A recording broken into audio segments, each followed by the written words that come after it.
Welcome everyone who just joined. Welcome to DC for Democracy's Delegate to the House and Ward 1 DC Council Forum. We are going to start promptly at 7.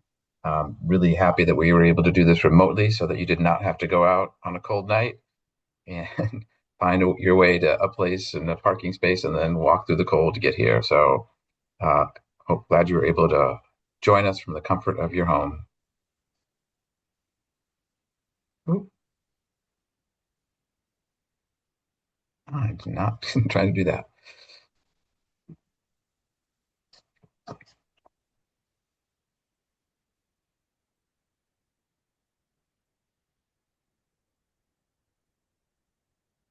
Good evening and welcome. We will be starting the forum promptly at 7 o'clock.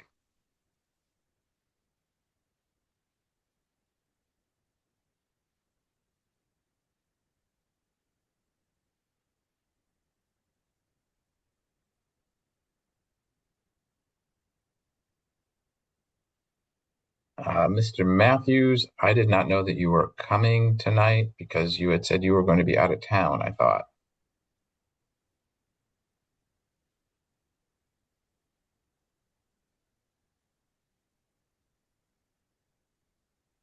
Mr. Matthews, if you want to put your email in the chat, I might be able to add you up as a panelist at this point, but I might not be able to.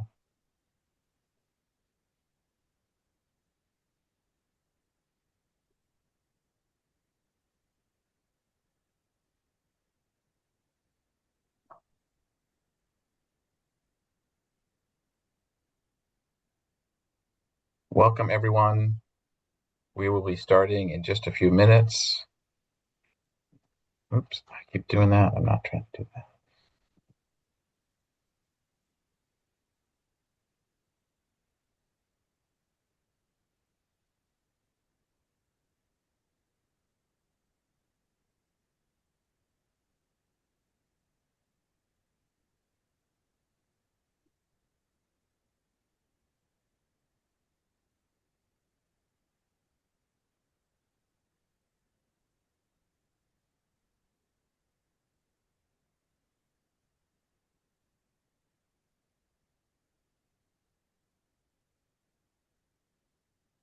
I see people are rolling in. Welcome so much to the DC for Democracy Forum. We will be starting in just a minute.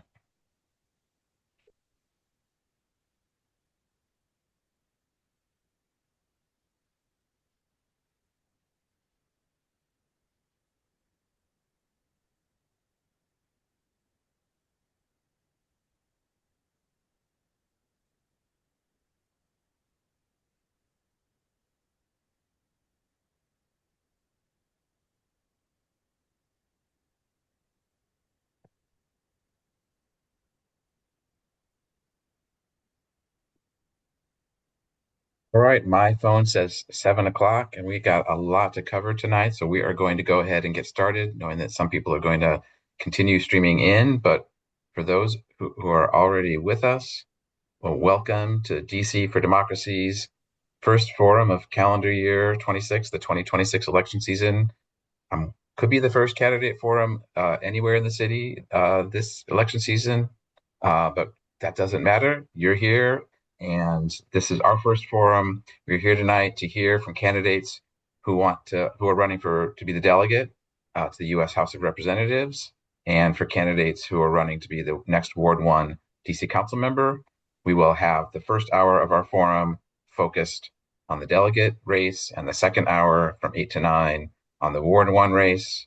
My name is Ed Lazier, and I'm the chair of DC for Democracy. I'm going to tell you just a minute about DC for Democracy before I hand it over to our moderator so that we can get to the heart of our event tonight. So DC for Democracy is an all-volunteer political action committee. We are a PAC. We are super. We're not necessarily a super PAC. We do not give money. We give people energy. We advocate for policies and candidates that make DC communities more inclusive, democratic, and just.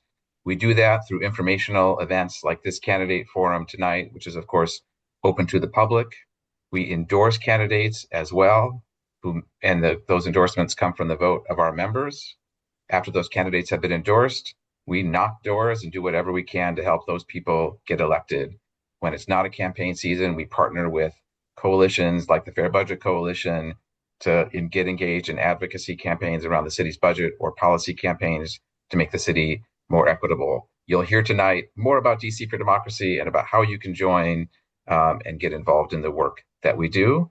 But that is enough from me. I'm going to turn it over now to Tamira Benitez, who is the Executive Director of Diverse City Fund and our moderator for the delegate portion of the event.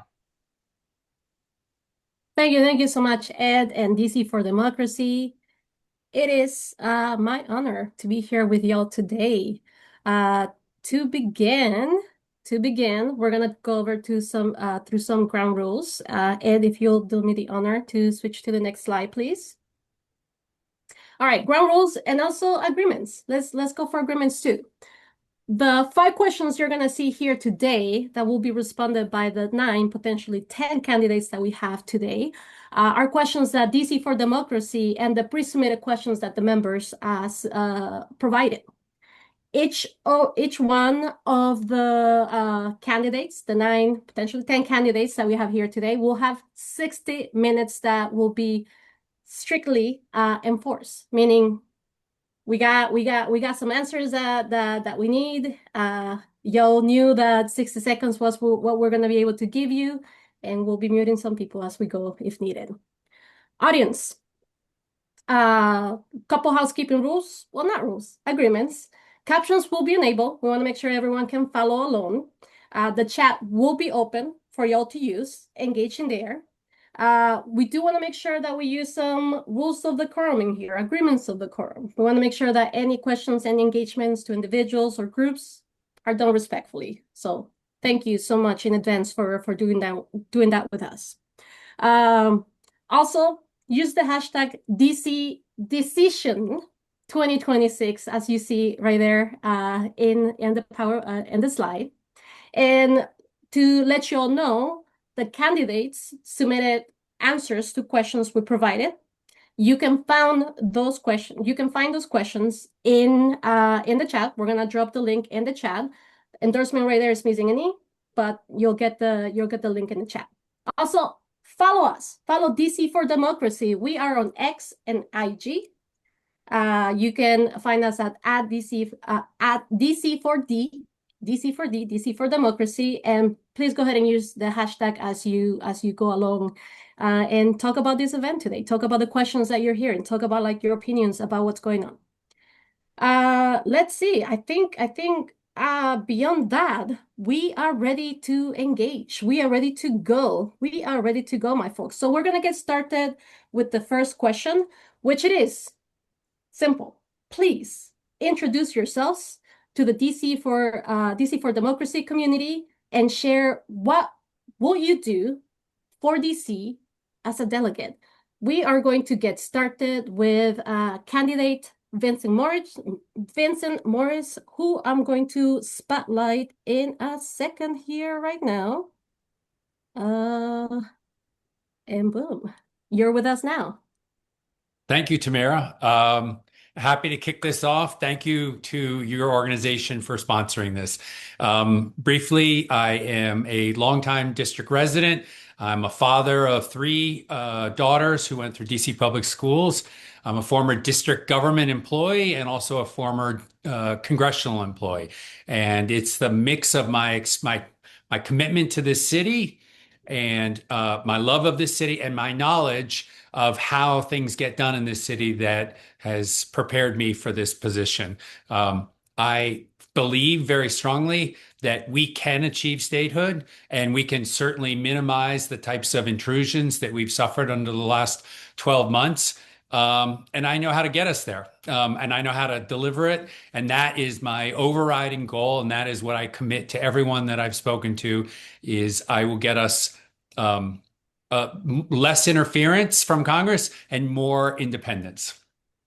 Thank you so much. Next, we are going to go to Robert White. Good evening. Thank you so much, DC for Democracy, and everyone who's joined. I'm Robert White. I'm from DC. I'm the husband, father of two young girls, a former staffer for Congresswoman Eleanor Holmes Norton, a council member who has served our city for 9 years, and a law school teacher at Georgetown Law School. I'm running because we need someone who is going to lead this fight. This is not a time for us to lay down. It is not a time to just play defense.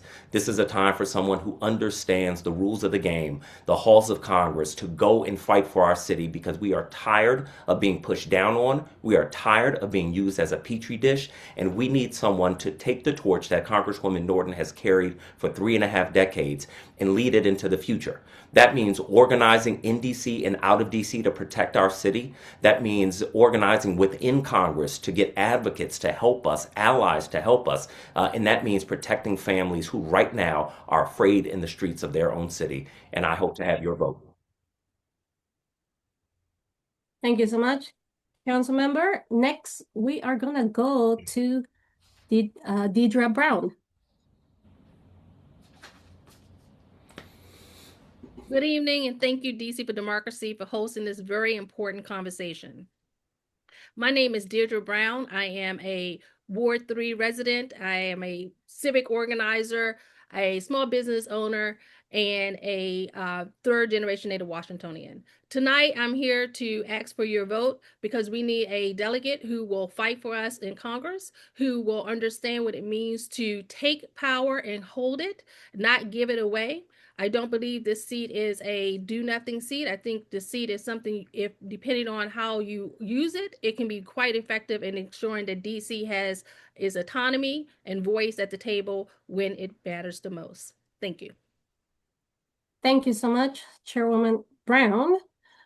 Next, we are going to go to Gordon Chaffin. Hi, I'm Gordon Chaffin. I'm a dog walker, and I'm running for Congress to represent Washington, D.C. I'm running because every essential service and good has become unreasonably expensive in the 17 years I've called our community home. I know this struggle. We've waited together in line to access healthcare with Medicaid. I walked to my apartment door one day and saw an eviction notice taped there. I was pounding the pavement, but I needed emergency rental assistance to keep staying in that apartment. Pedigree and preparation matter, public policy matters, but we can only solve the district's cost of living crisis when we elect people with a working class perspective. Thank you so much. Next, we are gonna go to candidate Greg May. Good evening. My name's Greg May, and I'm running for DC delegate because I believe that democracy can't survive lawlessness at the top and injustice at its core. I believe that our current situation is bigger than DC, but also includes DC. I'm running to take immediate action to remove a lawless, ineligible president and to finally secure DC statehood as a vital step toward restoring representative democracy for all. So I am a DC native, father and parent of a wonderful 12-year-old daughter, and I look forward to using this platform to help remove our current problem and bring on statehood. Thank you so much. Next, we are gonna go to Kini Salisny. Good evening. I'm Kinney Zalesny. Thank you to DC for Democracy for hosting this forum. These are not normal times.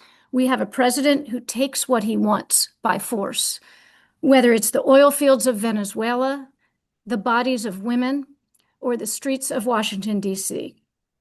Therefore, the DC delegate has a very specific and unusual job. The delegate has to find allies and partners across the nation, in Congress and beyond Congress, to help DC protect our autonomy, reinvent our economy, and strengthen our standing on the national stage. That's my superpower. For 30 years in senior roles in the White House, the Justice Department, DC education nonprofits, Microsoft, and the DNC, I have built the kind of durable national coalition that DC needs to help make this city safer, stronger, and more affordable into the future. I love this city. I raised 4 kids here. I've lived here for 30 years, and I'm not going to let. Thank you so much, candidate Selesny. Next, we're going to go to Dr. Patterson. Thank you so much, DC for Democracy, for hosting us this evening. I've been a proud member of DC for Democracy for over a decade at this particular time, so I'm proud to be here as a member. First and foremost, I'm Dr. Jock Patterson. I am a proud Ward 8 resident. I have 2 children that are currently in our DCPS school system. I serve as the president of the State Board of Education, and I believe it is so important because my whole run and focus starts with Ward 8 as a Ward 8 resident, because that are the most marginalized and disenfranchised members of our city. And that's where my perspective comes from. And I'm running because that is us as a city. I've been a fighter all my life. I've served as a ANC for 10 years, and we got things done then, even though I didn't have a vote. I'm serving as a state board president, and we've gotten things done, even though I don't have a vote. I'm running because I've proven, even though I won't have a vote on the floor, we're going to get things done and help those who need us to make government work best for them. So thank you, and I look forward to answering your 4 questions. Thank you so much. Next, we're going to hear from Trent Holbrook. Well, thank you for hosting this forum, and most importantly, thank you for your hard work standing up for DC Home Rule. I'm Trent Holbrook, and for the past 8.5 years in Congresswoman Norton's office, I have led the effort to make DC statehood the national issue that it is and that it deserves to be by getting over 100 national organizations to endorse the bill. I worked with those organizations, with DC residents, and with others, and we got a record number of co-sponsors on the statehood bill. We took the bill from losing 2-1 in 1993 to passing in the U.S. House of Representatives, and we did it not once, but twice. The second time, every single Democrat voted yes for statehood. It took a lot of work, persuasion, and most importantly, pursuing every single legislative opportunity available.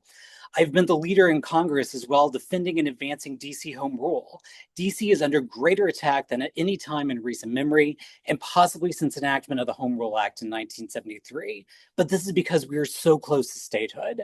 I will also continue to fight for the issues that people at home are focusing on a daily basis, like affordability for housing, food, healthcare. Thank you so much. Appreciate you. Next, we're going to go to Kelly Michael Williams.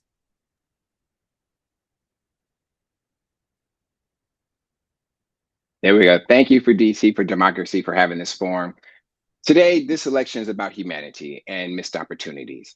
If you think DC is affordable, if you think it's equitable, if you think it's headed in the right direction, then you're likely going to vote for one of my opponents and give them a raise. However, if you recognize that we've missed opportunities over the past few years and the change is necessary, then I'm your candidate. I'm the only candidate that predicted that we were going to be in this situation last year. And I've experienced these failed systems. I've experienced healthcare, housing, and home rule. Caring for my mother for 13 years, I witnessed a broken healthcare system. Suffering homelessness gives me a very different perspective on affordability in terms of affordable housing policy. And for home rule, my 25 years of experience at every level of government demonstrates my understanding of and the disrespect that our 700,000 taxpayers have endured. So, Tamara, my campaign is about humanity, and something I know that you and I know very well. My lived experience are what. Thank you so much, candidate Williams. Appreciate you, folks. For those who have just joined us today, we are right now doing a forum for the candidates that are running right now, and we have 5 questions for them at this moment. We just completed question number 1. It was introduce yourself and tell us what will you do for DC. Now, question number 2, we are gonna go to, we want to hear concrete steps right now. We want to hear concrete steps about what are the steps that we are gonna do, that they are gonna do on our behalf to advance what? DC statehood. We need DC statehood in Washington, D.C. And what we want to hear from y'all candidates is what are the strategies, tactics, and what are the opportunities that you are going to be looking for to make sure that we actually get statehood? And what is a realistic timeline? So you heard concrete steps, statehood. What are the opportunities? What are the strategies? And what are the tactics? We're going to get started today with Dr. Patterson to answer this question. So let's go ahead and spotlight him.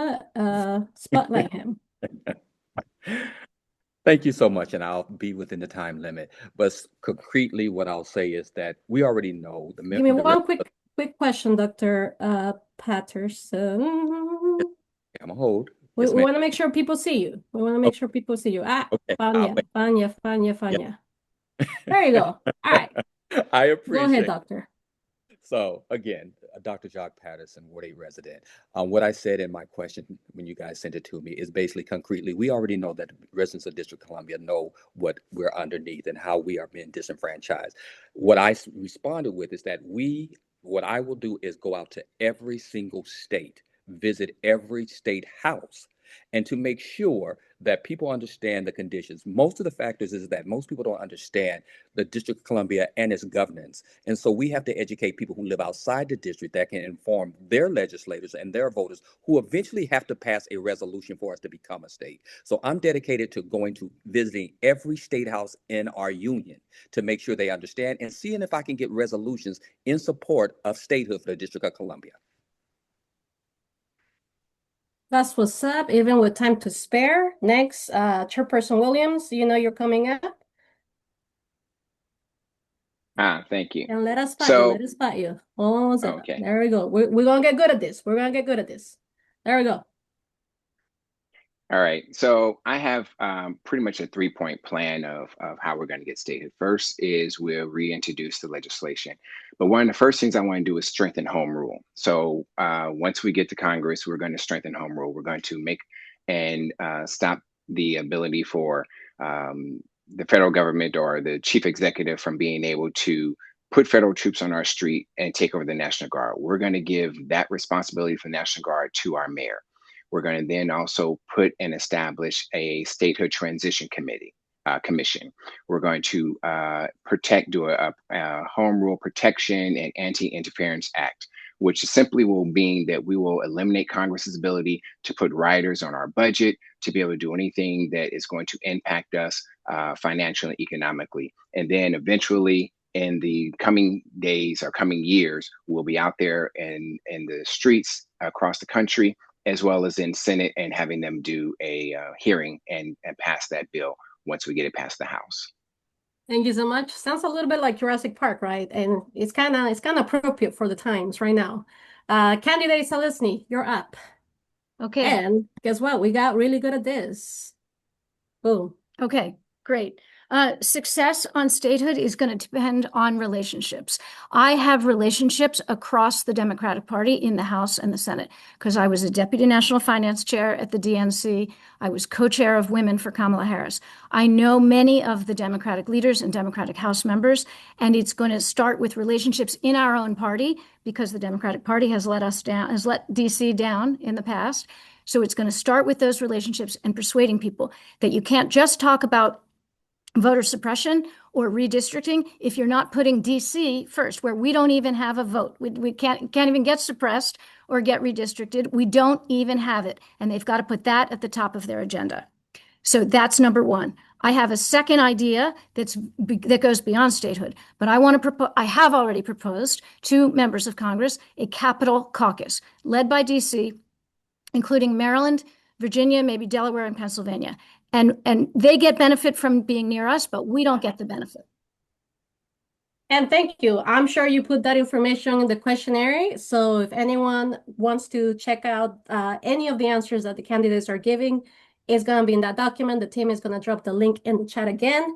And next, we're going to candidate May. And guess what? Boom. At you to the spotlight. Let's go.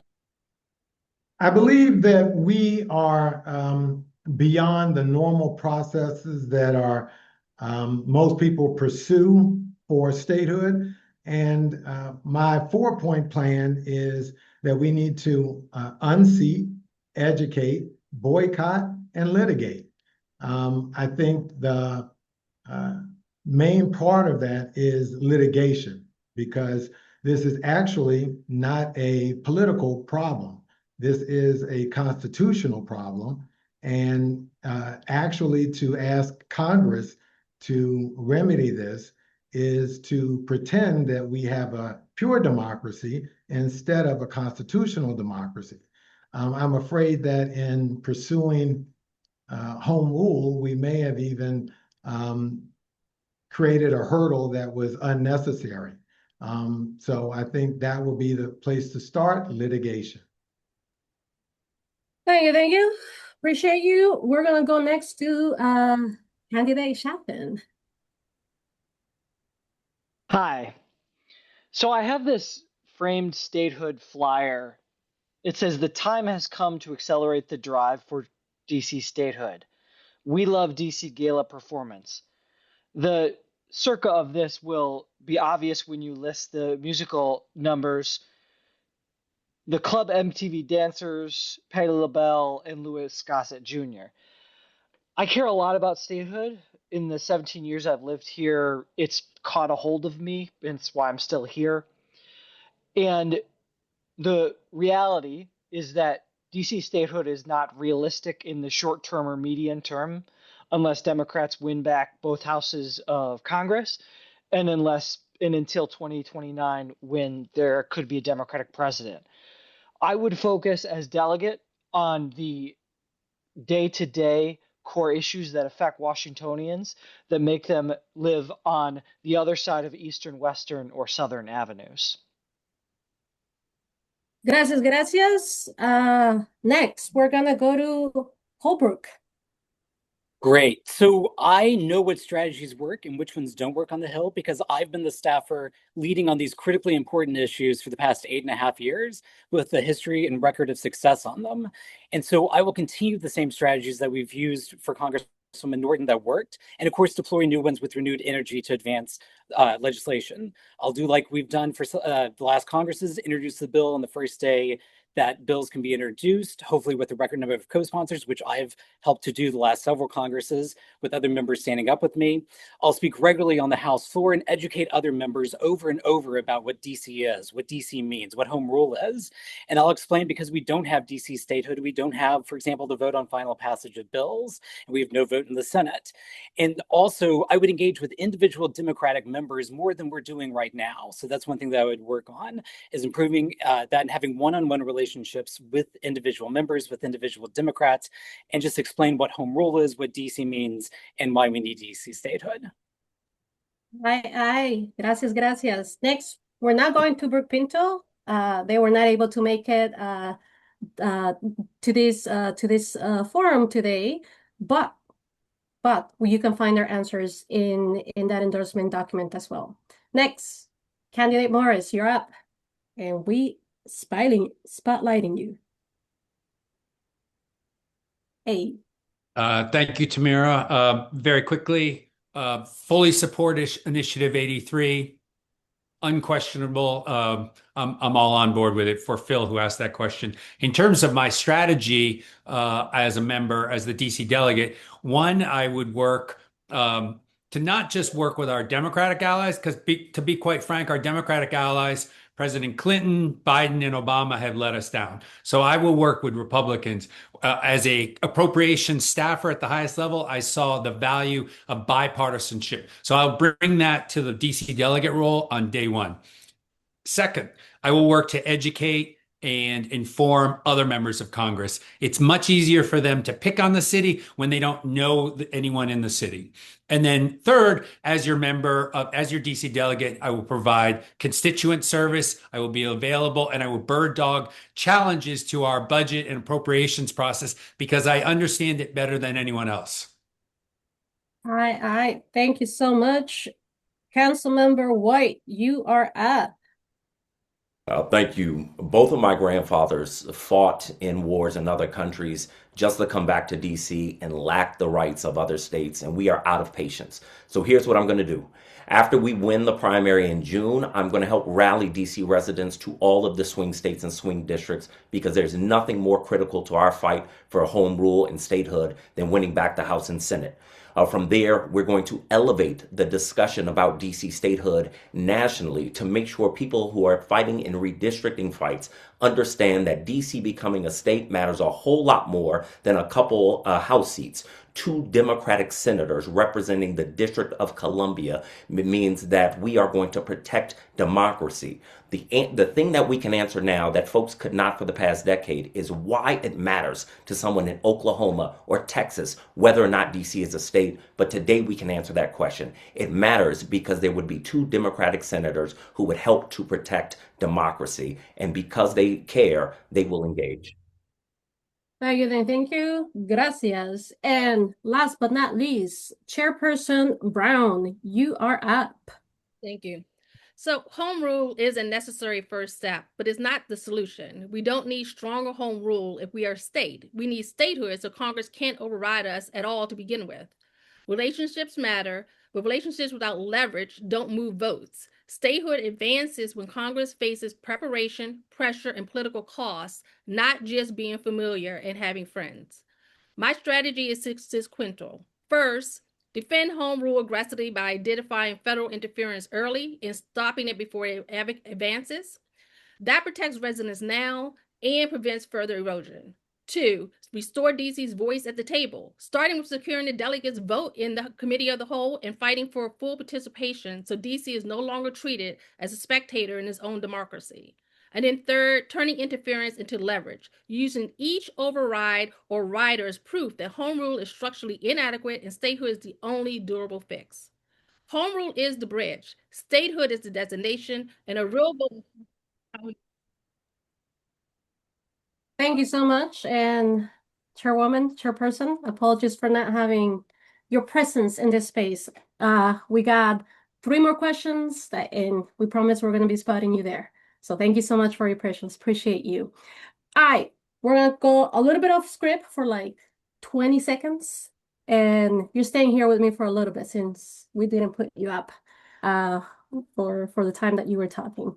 We're going to do what we want you to do next is I'm going to read off a question that actually was posted in the chat. And what we're going to do for everyone, for all the candidates here, we want you to answer in the chat that question. So I'm going to read it off. My team is going to go copy and paste that question so everybody can see what the question is as well. And here's the question. Here's the question. So the question was rank choice. Actually, let me see. Where is the question, my team? I thought we posted it here. Okay. All right, I'm gonna need some help, my peeps. It's There in we the go. chat now. All right, cool. So simple yes or no question. DCFD endorsement of Initiative 83. Would you vote for it? Yes or no? It's a question. Did they vote for it last year? Did they vote for Initiative Oh, did they 83? vote for it? All right, there you Yes. go. Thank you. Appreciate it. See, we go off script. Things worked out. We're still gonna get the answer. Let's go. In the meantime, I want to remind you again that the candidates did submit the answers to the questions that we're asking, so you can absolutely go and check out the answers to the questions. Let's see. We're seeing Vincent, we're seeing Shafin, we're seeing Holbrook here, Salisny, and we're gonna keep seeing some folks in here adding some of these questions, adding some of these answers. In the meantime, we're gonna prep for our third question. Remember, we got 5 questions. We're done with 2 of them. We're going to our third question. Third question is right here. In office, how will you work to align Democrats in the House and the Senate to oppose any legislation that will encroach on DC's autonomy and home rule? So we want to make sure that that you are actually going to be there to defend us, and we want to make sure that you are going to be aligning folks on both sides of Democrats in both the House and the Senate. So actually, we're going to get started with Chairperson Brown here. So please go ahead. Thank you. So my strategy for working in the House and the Senate is similar to what I'm doing now, not being the delegate, and that is lobbying on the House and the Senate, talking to Congress people, letting them know what really happens when they override our bills, how it affects average normal people. A lot of the Congress people who work on the Hill, their staffers live here, but still don't realize that we have citizens who've been here for decades, and what their effects of what they're doing matters to us and to our residents, to our families, to my children, to your friends and family as well. So the first piece is education. The second piece, of course, is relationship building. But there's a difference between having friends and having relationships and bending the knee. I will not bend the knee. I will always defend DC first.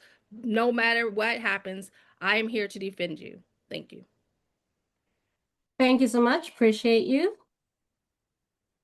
Next, we're going to go to Holbrook. Sure. So like I said, I would continue to take every single opportunity that I could to further educate members of Congress about DC statehood, first off, and then DC home rule, and fight against every single attack on home rule that could possibly coming, unlike some other people have done. But I've done this for the past 8.5 years. I've been the lead staffer on it. I know what arguments work. I know what arguments don't work. And the big thing, too, is I also work to get 100 national organizations to endorse the statehood bill and work on these issues. And so I'd work with and rely on those organizations that I've already been working with for the better part of a decade to continue this fight that we've been incredibly successful on. Thank you, thank you, thank you. Next, we're going to go to candidate Sheffin. Come on, let's go. Let's go. I mentioned I'm a dog walker, and a couple of my clients live in Carver Terrace. So, for some of you who haven't been there, if you go at the intersection of Maryland Avenue and 19th Street, you're at the top of this hill, and being DC, the view down to the Capitol is pretty awesome. When the primary and become delegate, I would focus on bringing people, my colleagues in Congress, their staff, to spots like that, because the people who live in those apartment buildings, they don't necessarily have anything to do with the Capitol except for proximity. Also, unfortunately, I've had several clients who were staffers on the Hill. And so I know that the work stoppages, the government shutdowns, they have affected people who live here. And yes, as others have said, their boss needs to give them more audience when we're talking about DC cuts. Appreciate you. Appreciate you. Candidate May, you are up. For the issue of whether we should have home rule, I believe that is useful, but I also believe that it is somewhat a problem because we concede that that the Constitution actually says something that I believe it does not. I believe that if we accept home rule, we are saying that the Constitution, in particular, the phrase that Congress has exclusive jurisdiction over the district is referring to people and not property. And ultimately, that is a constitutional violation that we are having a long-term violation of voting rights for citizens when we have a guarantee clause. It should be in the courts, not policy, political policy. Appreciate you. Appreciate you. Next, we are going to hear from candidate Morris. Thank you, Tamara. So I will just say, as a starting point, who here is aware that there is a bill in Congress right now to make Greenland the 51st state in the United States? Raise your hand if you're aware of this. So that is a mockery of the democratic process and an insult to the district. The good thing is that that's just one member. And the fact is, I believe that by focusing more of our energy, not just on the obvious allies to the city, but other members who could be persuaded on the issue of patriotism, shared sacrifice by district residents in wartime, the fact that we pay federal taxes, we haven't used those arguments and we haven't done enough outreach to other members of the House who could support the district when we need an ally. We rely too much on Jamie Raskin, who at the end of the day is always going to side with Maryland over DC. We need to broaden our allies. All right, thank you, thank you, thank you. I'm seeing in the chat right here that the answers for the question about Initiative 83 did not get to our people. So candidates, one more time, whether you copy or paste your answer or you type it again, please go ahead and select reply to everyone in that chat right there and put your answers in there. All right, next. Councilmember White, you ready to answer? I am. All right, I'm bringing you up in a sec. Come right here, right now. What? See, I lost you. I lost you, friend. Let me see. Where are you at? I'm here. Are you? Are you? All right, I see you. I see you. I see you. All right, there you Um, Look, growing up, I moved a lot, which meant I went to new schools every year for 5 years. And when you're the new kid out of school, you get bullied a lot. Something I learned about bullies is that they don't stop bullying you because you educate them. They stop bullying you because you push back. So I believe that we've got to fight back. That means there are consequences for people, including Democrats, who vote against DC home rule. When Democrats in the House voted against home rule in this Congress, I showed up to their office door because they need to know that I'm going to show up for my city every single time. After we win back the House and Senate in this most recent election, we're going to make sure that regardless of your party, DC residents are in your home district when you vote against our interests. So we're going to do the educating and we're going to pull in as many folks as we can that way. But that has not worked by itself. They've got to know that there are consequences when you go against home rule, because when you do that, you're going against democracy and the people that I hope to represent. I thank you so much. Chairperson William, you gonna be up next. All right. Hold on. Give me a sec. Give me a sec. Here we go. All right. And yeah, there you go. Perfect.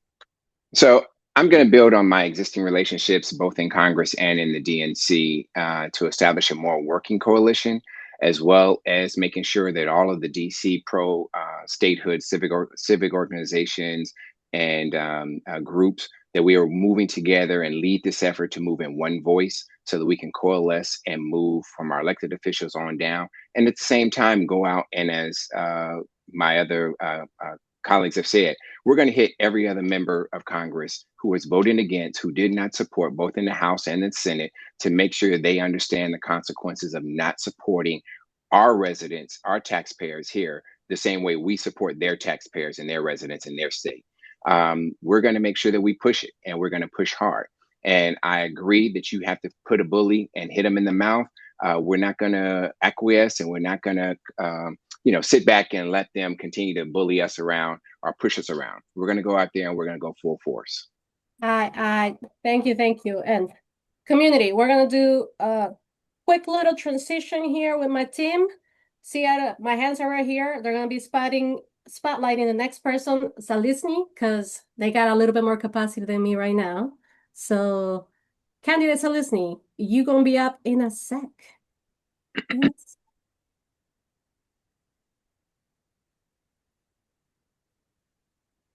There you go. All right, great. There are three ways you align House and Senate Democrats to protect home rule. First, you have the relationships. I have many of them, as I said, and I will build more. Second, you make the effective arguments, as someone alluded to.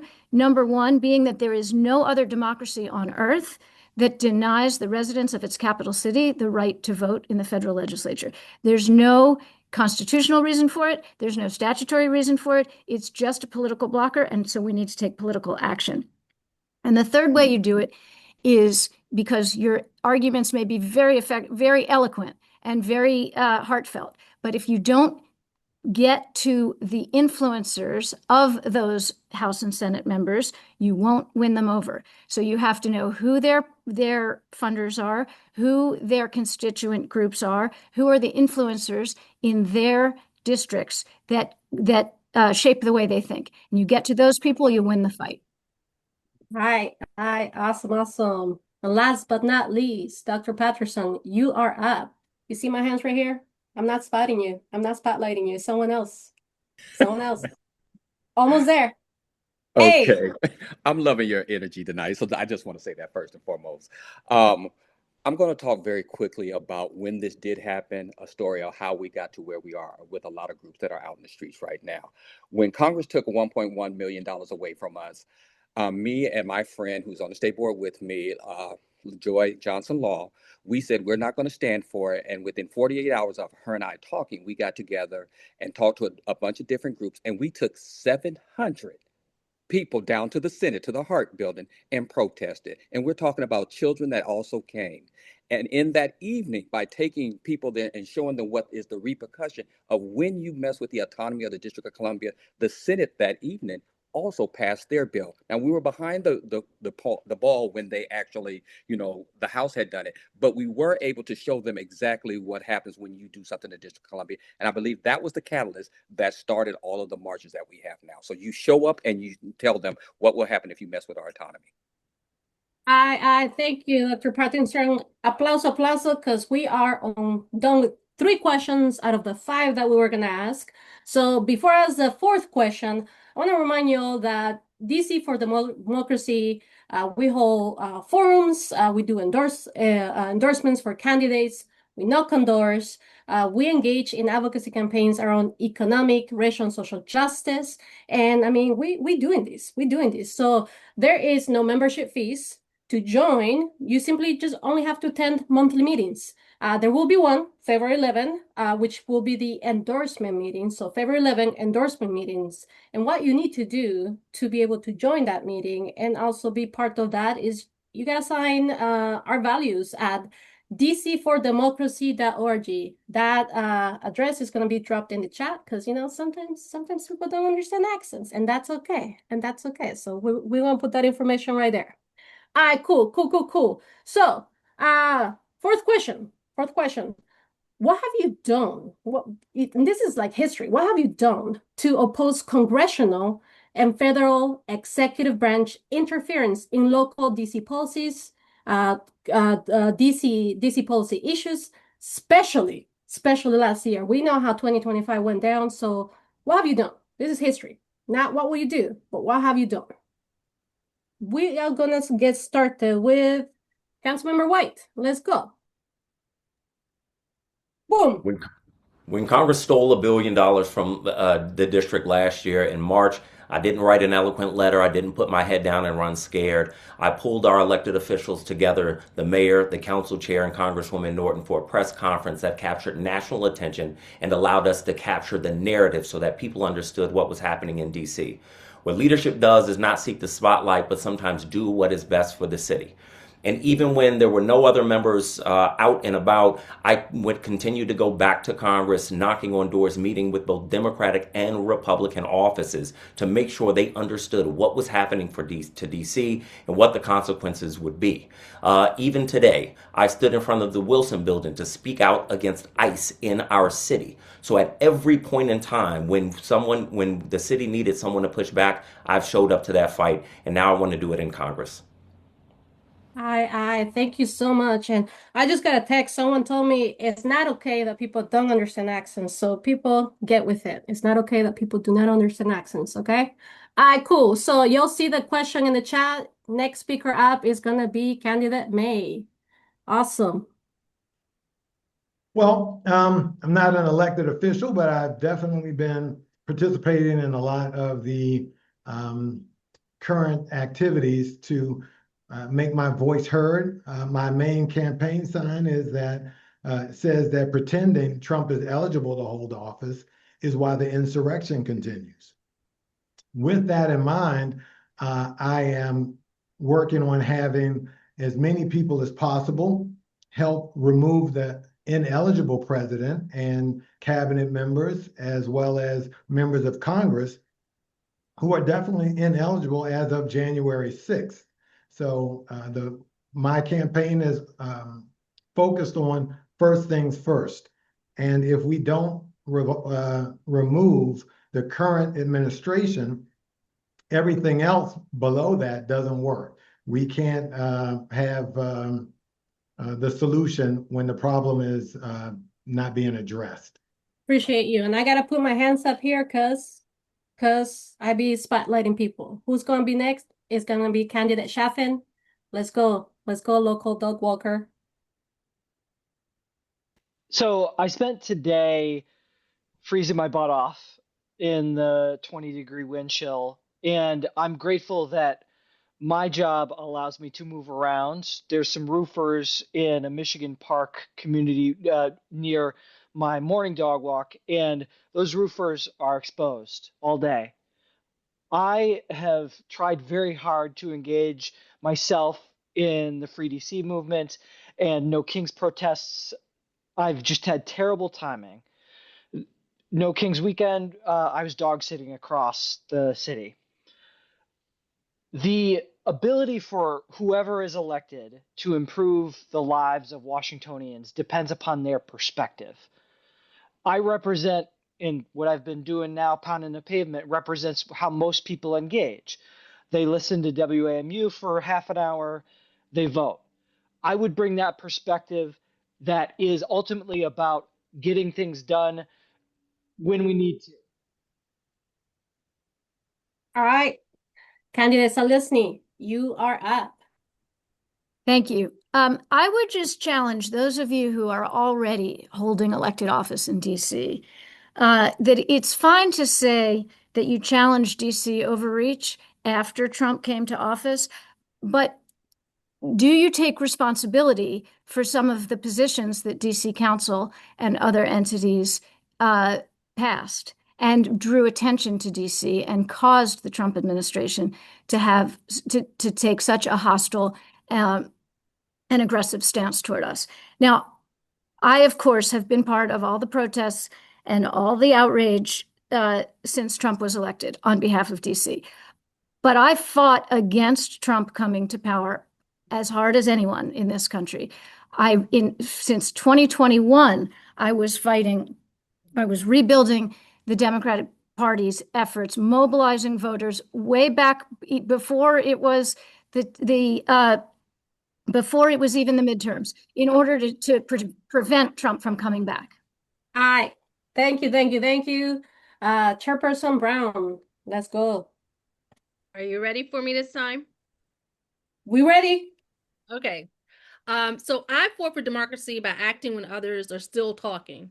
While much of the response from our current leadership, including some on this call, were focused on statements and insider fighting amongst themselves, I've used the tools that I have as a citizen to take action. As chair of the Ward 3 Democratic Committee, I've led the passage of action-oriented resolutions defending home rule, opposing federal law enforcement and National Guard deployment without local consent, and demanding concrete statehood transition planning.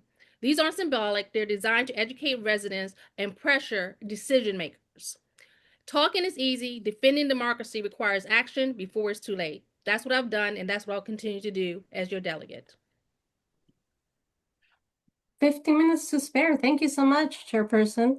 Dr. Patterson, you're up. I'm waiting to see when you spotlight me. All right, thank you. I love this question because it speaks to not what you're going to do, but what have you already done. And I said previously in my previous answer, we took 700 residents, including children, to Capitol Hill, to the Hart Building, before anybody else. And I love my council member who's also on here, but we were the first individuals to go to the Hill and talk about the $1.1 million. And then everybody responded. We had already gotten a vote from the Senate, and then people followed that. We followed recess at the Capitol up with a second one to again try to get the House to pass that after the Senate had passed. I've also participated in many of the activities that Free DC has done. I appreciate everybody has been there, and that's the type of pressure that you continuously have to have in front of the Capitol to put pressure on Congress itself. So thank you so much. Awesome. See, y'all are just winning with this timing. I see. I don't even have to say. Chairperson Williams, let's go. So I've been out in the streets of DC protesting interference in DC's affairs um, when I when there was with Free DC, when it's No Kings, Code Pink just recently last week. In fact, I even organized my own protest on Capitol Hill when Congress stole our 1.1 billion with taxpayer money, with a number of ANC commissioners and local people. I've gone to the government oversight hearings. I've walked the halls and met directly with legislators and their staff, and I've consistently had speaking roles and speaking engagements when Refuse Fascism rallies in front of the White House. And what I've done is I've made my voice heard online as well, consistently and committed. So because people say they're showing up, you need to have proof in the pudding. You can go to my website, you can go to my social media, you can see the receipts. They're there. As delegate, I'm going to continue to show up not only just inside the building, but outside the building. And we're going to take the fight and make sure that we continue to advocate, because I think that's what we should do always. Always, always. Candidate Morris, let's go. Thank you, Tamira. So I will say that for almost a generation, back when I worked for Mayor Tony Williams, the best mayor the city has ever had, who restored financial stability and got rid of the control board, one of the things that we did was we worked with Congressman Tom Davis and other members of Congress to create alliances to prevent intrusions on home rule. More recently, I worked for the Senate Appropriations Committee. I worked very closely with our clerk for the committee on behalf of Senator Barbara Mikulski, who was my boss. And what we did was we pushed back on negative riders targeted at DC that were coming from the House of Representatives, Republican-led House of Representatives. So those are areas where I was actively engaging. I just want to say also, I agree with the point that Kenny made, that I think people who have been part of the problem need to accept some responsibility for it. We've been asleep on the job sometimes in preventing actions that could have been headed off if we acted sooner. Actions. Let's go. Holbrook, you finishing up. You finishing up. Great. So I have spent the last 8.5 years being the lead staff person on Capitol Hill, fighting every single anti-home rule attack that we have seen. And there have been a lot of them, let me tell you. And I've used every single anti-home rule attack to further make the case for the causes that DC stands for and what it needs. I've used every attack to get more co-sponsors on statehood. I've used the attack on the Capitol on January 6th, for example, to get more support for the DC National Guard Home Rule Act. I used that and every other opportunity available, for example, to pass the National Guard Home Rule Act to give the mayor control over the National Guard, which would be the largest expansion of home rule since 1973 with the Home Rule Act. So I've delivered on every single opportunity possible on home rule, including when we've had attack after attack, and I know how to do that. Awesome. We're on our fifth question. Look at the time, 7:54. We may be a little bit out of like the timeline that we have, but here's a long question. You will be able to answer both parts of the question or like the entire questions. Up to you. Pay attention. Here we go. And this is the real one. Every member of Congress gets to make earmark requests to get hold on, let me start. Each member of Congress gets to make earmark requests each year to the Appropriations Committee. Would you work to select your preferred earmark? In addition, is there a lot of federal land in DC ready for disposal that could be turned over to DC? There is. How would you approach making sure DC gets key parcels? And do you have specific parcels in mind? So the question is being pasted in the chat in case you didn't get it. But here we go. And we're going to get started with Chaffin. Oh, well, you're asking me to become a land developer. That's fun. Here's what I'll say. I have a client near Grand Circle once a week, and this week there's a city paper story today about how the National Park Service just randomly closed a children's playground just off the circle. The National Park Service's inability to properly maintain, invest in our public spaces has been a huge problem for me. I'm a dog walker. They don't empty their trashes enough. But in terms of earmarks and the core issue of statehood, the issue of ICE being in our communities, in our daycares, that's about appropriations. As delegate, I would fight to cut off the funding for these Gestapo squads from the funding, straight from the faucet. And, well, I'm going to just put on a ranger suit and go around to every NPS facility. You dancing to the music, my friend. Next, actually, there's a new Yeah, order, my peeps. There's a new order. Tamara, we made a mistake, so the new order is in the All chat. So good. I sorry. saw it, but I was following you. You know, this is how much I want to follow you. This is how much I want to follow you. Here we go. New order. We heard from candidate Chaffin. We're gonna go to Chairperson Brown. Let's go. Great.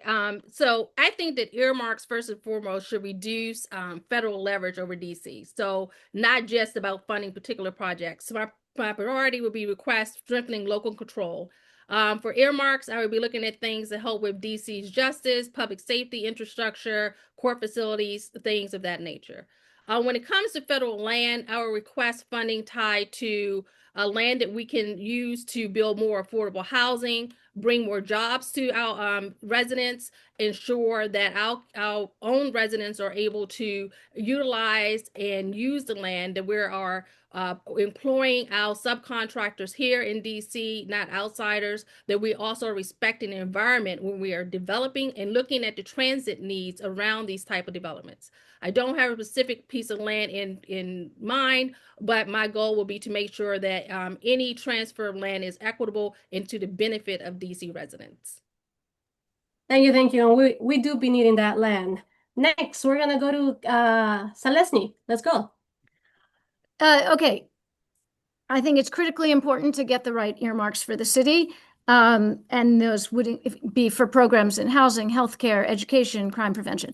But equally as important, if not more important, is knowing how to procure the federal dollars that come through the block grants, the discretionary programs. And I'm the only one in the race who's actually worked in the executive branch. I worked in the Clinton White House. I was counsel to Janet Reno at the Justice Department. I know that Congress appropriates the money, but it's the executive branch who decides who gets it. And I know how to find the money and steer the money toward DC. It's a complicated process, but I've been there. I've done it. I steered resources to DC way back then, and I know how to do it for the city going forward. Awesome. Thank you so much. Chairperson Williams, let's go. Ready? Ready for you? Thank you. Actually, I was also in the White House, so Kenny is not the only person. But to that end, my earmarks would be housing so that we can address our homeless issue, our homeless crisis, right? The other areas would be education, given the cuts that this administration is doing and the fact that Ward 7 and 8 do not get fully funded. That would be another area. Healthcare, of course, for seniors. 13 years taking care of my mother and making sure Medicaid and Medicare was important, those areas. And then veterans benefits. I think that's something we have to make sure that we're able to cover because our veterans have served this country and they need to be protected and they need to make sure that we can supply and support them. In terms of federal land, I'm looking at Oxen Run Park specifically, one area. There are other areas across the city that I will look at, but I will look at that specifically in Ward 8 for development, for economic development. I don't think it should be used for housing at this point, but economic development. Candidate Morris, you up. Thank you. I love this question. I will just remind everyone who's tuning in that I am the only person running for this office who worked in the Senate Appropriations Committee, which has the outsized influence on appropriations. And in terms of prioritizing, I have said from the beginning of this campaign, and I put it on my website, that one of my top priorities is fighting with the Park Service, because I don't believe the Park Service footprint should be any larger than the National Mall. So I think Rock Creek Park, I think parks in my neighborhood in Ward 6, Logan Circle, DuPont Circle, Stanton Park should all be returned to the DC government. The National Park Service should control the mall and nothing else. And I would work on that. And it doesn't have to be done just through the appropriations process. That can be done legislatively. So that would be one of the things. In terms of other priorities, I would wait and listen to my constituents. I would listen to the mayor and the council and DC voters in terms of what they want to see as a priority through the earmark process. We'll break you up and see how quick we spot you right now. Great. Well, thank you for the question. So I've been the lead staffer on Capitol Hill for Congresswoman Norton and for the District of Columbia on earmarks for the past 8.5 years, or I guess since we started bringing back earmarks, I guess about 5 years ago.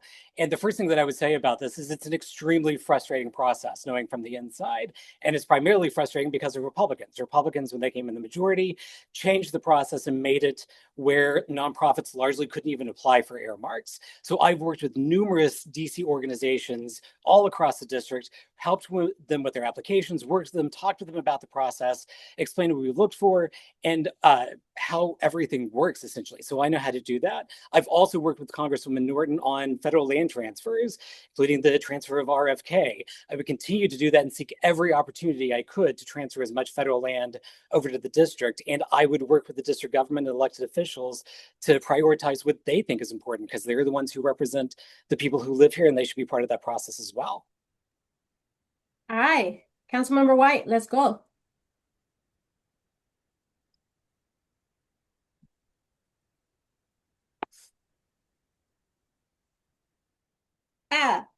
Excellent. Thank you. So first, let me respond to something earlier and say, did I follow the data to undo racist laws that resulted in over-incarceration and no more safer city to make our city safer, a 20-year decline? Yes, I absolutely did, and would do it again. But also, if anybody believes that Donald Trump is trying to invade DC because of the laws passed by the council, then I want to understand why he's putting his name on the Kennedy Center, why he's trying to take over Greenland. This is not a time to be naive about what's happening. We have to be grounded in reality. We also need to make sure that we're creating jobs and housing. So as the former lead staffer on projects like The Wharf and Walter Reed, I'm going to work to transfer LaFont Plaza, where we can build housing and retail, not on public parks. Leave those in the federal territory for now because we don't want to pay for it. But we do need jobs and we do need affordable housing. So that's going to be my focus. I also led the earmark process for Congresswoman Norton before they got rid of it, and have worked to get earmarks to DC residents. All right. Thank you. Gracias, Dr. Patterson. Let's go. You see? All right, I think I'm there, but I'm also got Representative White there. Okay, great.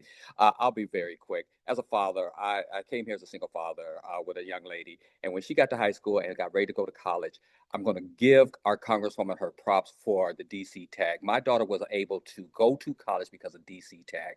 That is an earmark that I think we have to continue, because there are so many families with the rising cost of college that cannot go without DC tag. Secondly, as a veteran of wars and everything, I'm also looking at veteran affairs and how we take care of them. There are many here in the nation's capital that I've spoken to that need that. As far as a property that we really need to keep our eye on is Popular Point, which is part of my home ward, Ward 8, that we're working on. We need those acres to reinvigorate our side of the river. And so I will be looking at Popular Point as an area that we need to do a land transfer on. So thank you very much.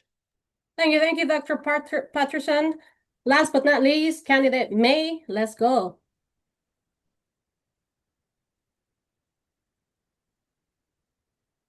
Almost. Candidate May, you gotta put your camera on, man.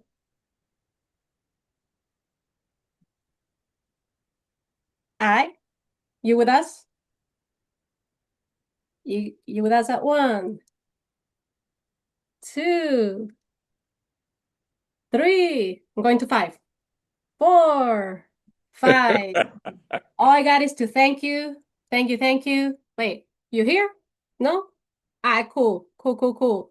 Maybe if you're here with us, you can still write in the chat, but we are gonna close out because we already took 5 minutes from our War 1 people. All I got to say to y'all, my peeps, remember that DC for Democracy, we will hold an endorsement meeting when? February 11 February 11. If you haven't signed up to get the newsletters, please go ahead and do so. Folks will put the information in the chat for y'all to get the information that you need. But remember, February 11, 7 p.m. by Zoom. Folks gonna be there. All right, where anyone can attend, and y'all can make a 1-minute testimony about which is your preferred candidate. You heard 9 here today. There's 10.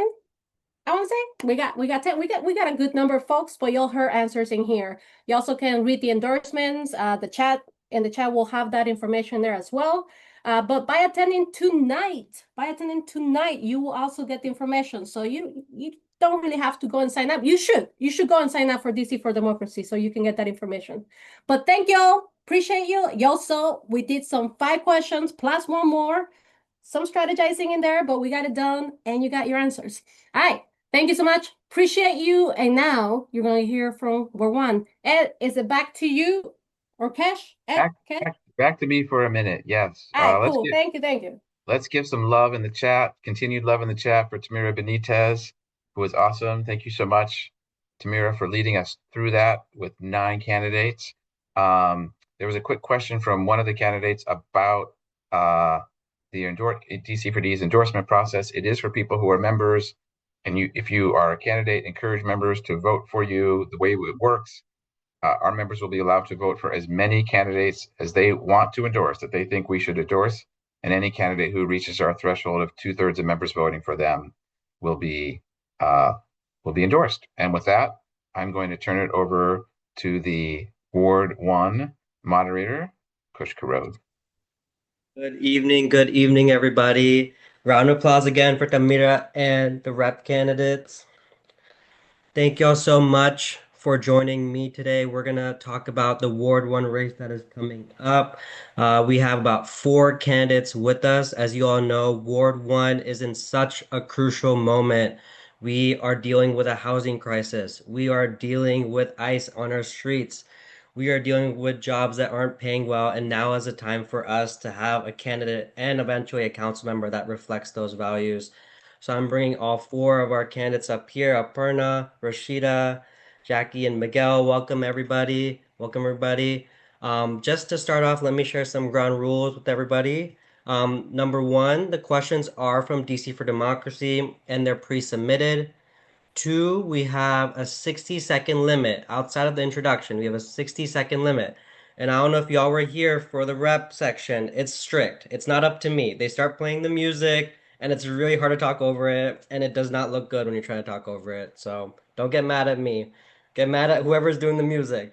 And then 3, audience, we do have this chat over here. I see it's bumping over here already. You're welcome to type and ask questions and do all those things. All we ask is you do it respectfully. We're a family here. 4, if you're on Twitter, Facebook, Instagram, or all of it, make sure you use our Decision 2026 hashtag. And if you're like, hey, I want to learn more about these candidates, check us out at www.dcfordemocracy.org/endorsements. Candidates, are you ready for some questions? We're feeling good? Okay, let's get into it. So first, I'm going to share the order, and then I will ask the question. So the order is going to be Miguel, Jackie, Aparna, and Rashida. So question 1, please introduce yourself to the DC for Democracy community and what you would want to do as Ward 1 council member. Remember, you get 1.5 minutes, 90 seconds for this question. Please introduce yourself to the DC for D community and what you would want to do as Ward 1 council member. Miguel, I'll pass it to you. Thanks very much, Kush. Hi to everybody. The DC for Democracy community, I think, knows me. My name is Miguel Trindade Duramo. So proud to appear before this group. Very fond of this organization. Going back to the Initiative 83 campaign, I was the lead organizer on that campaign, and DC4D was one of the few groups in DC willing to go all in with us to pass ranked choice voting. So I appreciate that. I'm more than just a pro-democracy organizer. I'm the proud son of a Brazilian immigrant family, Malcolm X Park advocate, and I'm the chairman of ANC 1B. I'm running for council because Ward 1 needs a leader who will roll up their sleeves and actually turn progressive ideas into action. So I chose to get involved. I ran for ANC to fight for Malcolm X Park. And since being elected, I've organized monthly cleanups had new bike share stations installed, and hosted the first ever Shakespeare in the Park performance in Malcolm X Park. As ANC chairman, I've led efforts to make U Street safe and more vibrant. I've conducted oversight as a commissioner when the council wouldn't, investigating a fatal building collapse to ensure that the workers' rights were upheld, and questioning the deputy mayor about NPD's involvement with ICE. As the founder of the ANC Home Rule Caucus, I've led efforts to demand that ICE remove their masks and stop impersonating police, and I partnered with Free DC to deliver that message straight to members of Congress. So all that's to say, I have experience doing big things citywide and small things in my SMD. I believe that being a progressive isn't just about good policy ideas, but really implementing them on the ground. And I want to be a council member with those big ideas to make DC, yes, safer, more affordable, but also remaining grounded and fixing the day-to-day things that get in my constituents' way. That's why I'm running. Thank you, Miguel. We're going to pass it off to Jackie.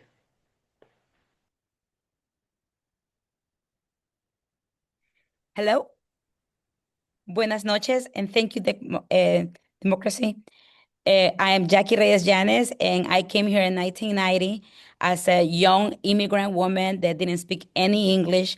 I came to World One. I lived through the Manpresan riots, and it hurts me to my soul that where my communities it's going on. That's why I quit my job to represent somebody like Lucas us and to make sure that I'm running through affordable housing, childcare for all, and hands-on councilwoman. When you guys call, I will answer. I know what it takes. I have experience of getting things done. I have 3 children that have been raised in World One. I'm a DCPS student. Like I came when DCPS was not what it is now. We have a lot of to go at DCPS, but I'm also raising my grandchildren in World One and Harriet Tubman, and I want to make sure that everybody it feels respected when they're walking in the streets in World One in Washington, D.C. We are going to be treated with dignity and respect. I will make sure that I legislate with compassion and love. And when people comes to Washington, D.C., they know that they will be treated with dignity and respect. So I am for to work with the council to make sure that we are going to have a true affordable housing, childcare, and mil gracias. Thank you, Jackie. Aparna, you're up next. Hi, everybody. My name is Aparna Raj. I'm a tenant organizer, a proud union member, and the daughter of immigrants. I'm running to make it more affordable and easier to live in DC. As a tenant organizer, I've organized with renters across DC and Ward 1 to fight slum conditions, win rental concessions, and in one case, win a $41 million lawsuit with the Office of the Attorney General.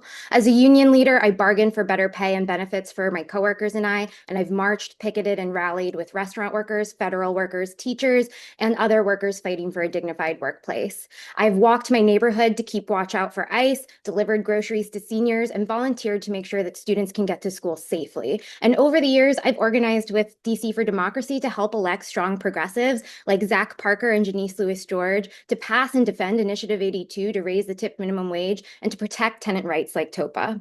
We need someone who will fight for renters, workers, immigrants, and families. As Ward 1 council member, I plan to stop rent hikes by expanding rent control to newer buildings and funding free childcare for every single family. No cutoffs, no benefit cliffs.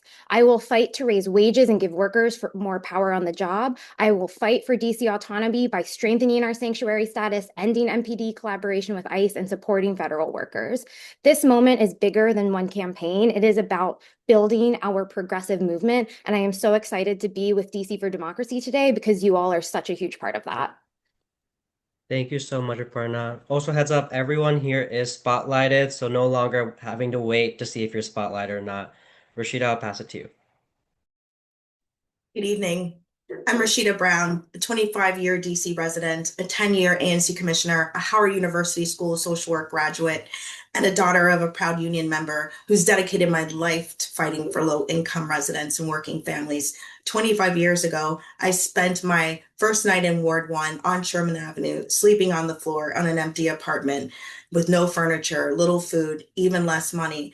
But I had a big dream and an even bigger heart. That night, I heard gunshots outside of my window, but I also heard the music of the 930 Club and laughter of Howard students. And in that moment, I felt hope. and I found my chosen family. Ward 1 became my home, and today I'm running to represent the very ward that's invested in me. As a tipped worker making $2.10 an hour and a social worker earning 35K a year, I lived paycheck to paycheck, stretched that dollar, and made shit work to pay for food, rent, student loans. And that is why, as council member, I'll fight for affordable housing, affordable childcare, and TOPA rights protections. Now that Donald Trump wants to destroy our city, gutting federal jobs, terrorizing immigrants, and crushing our democracy, his attacks on our city are rooted in hate and disdain for Black people and brown people like me, working families like mine, and everything that makes DC beautiful. He's a racist, he's a dictator, he's a white supremacist, and I'll use every policy lever in my body and channel the rage of my ancestors to fight for our democracy. Thank you, Rashida. Also, my hand is not on the mute button. It is not me. Thank you so much. We have a great crew of folks. Let's continue hearing what they think. Let's go to question 2. Now remember, you only have a minute for this one. So the question is, what do you see as the top 1 or top 2 things you would want to do to improve life for Ward 1 residents? Be as specific as you can. What do you see as the top 2 things you would want to do to improve life for Ward 1 residents? First, we're going to Rashida, then Aparna, Jackie, and then Miguel. So, Rashida, I will pass it off to you.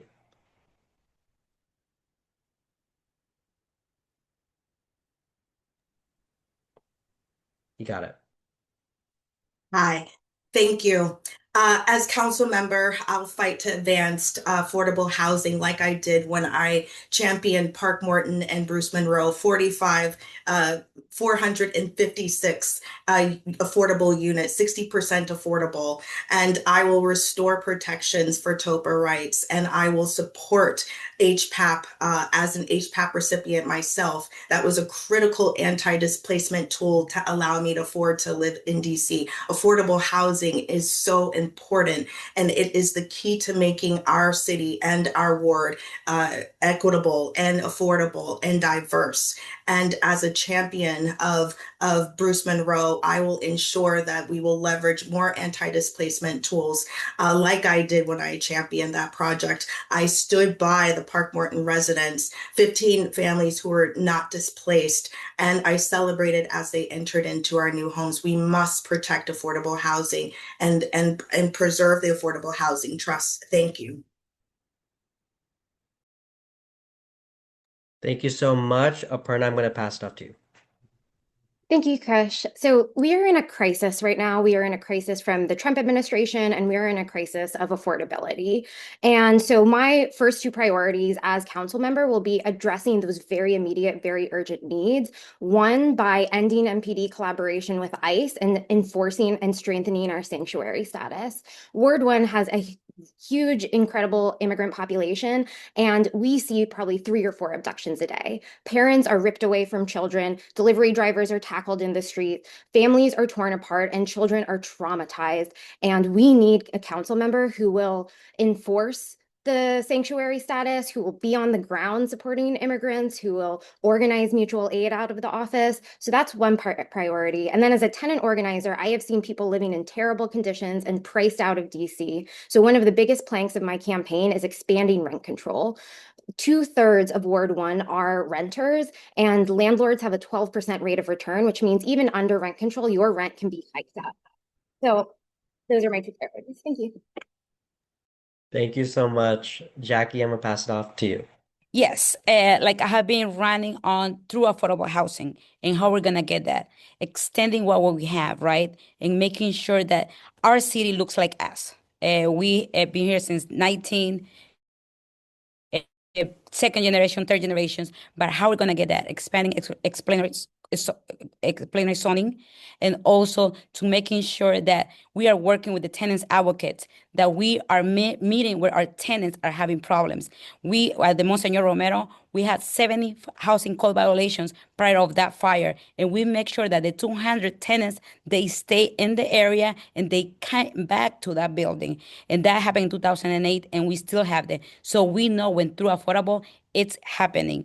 And also childcare, through childcare from 6 weeks to 12 to 2 years old. We already know that works. So we cannot experiment. So we gotta make sure that our parents are able to live here and to make sure that they have what they takes.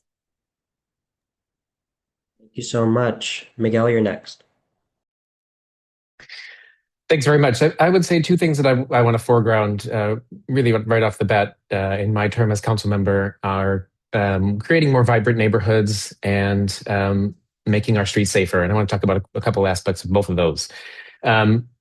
The district has spent a ton of money investing in the Navy Yard and investing in now RFK and other parts of the city. And I think we're feeling that sense of disinvestment. So I really want to bring the district's attention back to the core of the city and working to make vacant properties productive and making our neighborhoods, the downtowns of our neighborhoods, feel cleaner and safer and more accessible to the residents. And part of that is an affordability component because we're seeing lots of national chains popping up on all of our blocks and small businesses are closing more and more often. The second thing quickly is public safety. I think there's a lot of tension. I know there's a lot of tension between the people and NPD, and that involves returning them to a community-oriented model of policing, which they've abandoned, even though they have a statutory obligation not to. And it's a high priority, especially in this period and coming out of the period of federal intervention. Thank you, Miguel. That 1 minute is tight, y'all. Just a heads up, if you cannot see all the candidates, you need to shift over to gallery view. If you're gonna ask me how to do it, I don't know how that works. I don't understand Zoom, but maybe put in the chat, just try to shift over to gallery and you'll be able to see everybody. Okay, let's hop over to question 3.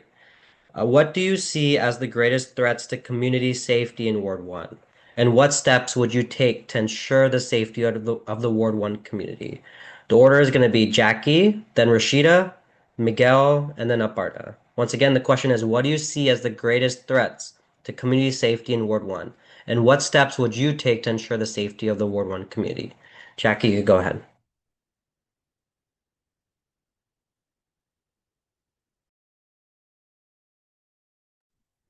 Sorry. Yes, the big threat and safety right now is our people getting kidnapped. And I will make sure that we go to to work with the DC Council to what is in stake and what we can do and we cannot do. And right now, I will challenge every federal people that come in and to work with the city, the Attorney General, the Congressperson, and also the executive to make sure that we vanguard our community to make sure that our people feel safe, just like when I felt when I came here in 1990. We had challenges, but not like now. People do not respect what is coming out right now, and we cannot tolerate that. Our livelihood is at stake. Our children are at stake. So I want to make sure that we have everything that we need to have. Thank you, Jackie. We are going next to Rashida. Thank you for that question. Ward 1 has one of the highest concentrations of immigrants in our city. And as a Black woman, I know what it's like to have your physical and psychological safety threatened because of who you are and the color of your skin. And what is happening in our city and our nation? White supremacy, and I know it all too well. I'll champion emergency legislation to close loopholes in our Sanctuary Values Act and explicitly prohibit DC agencies from cooperating with federal agents and ICE and keep our legal clinics funded to protect our immigrant neighbors and organize for a free DC for everyone to know their rights and fight for statehood. And I will use my leadership as the sounding board that results in getting Donald Trump and his white supremacist thugs the hell out of our city. I would like to support our youth that are engaged in crew crime in pocketed neighborhoods across the city to ensure that they have career pathways, that they have access to services, youth empowerment, and youth programming to ensure that they have safe places to be in our city. Thank you. Thank you, Rashida. Miguel, I'm going to pass it to you. Sure, thanks. Yeah, I think we all understand that safety means a lot of different things, right? It means safety walking down the street. It means safety in transit, biking. It means safety from discrimination. And we've seen attacks on all of those, right? They want to take away our automated traffic enforcement so that traffic is less safe.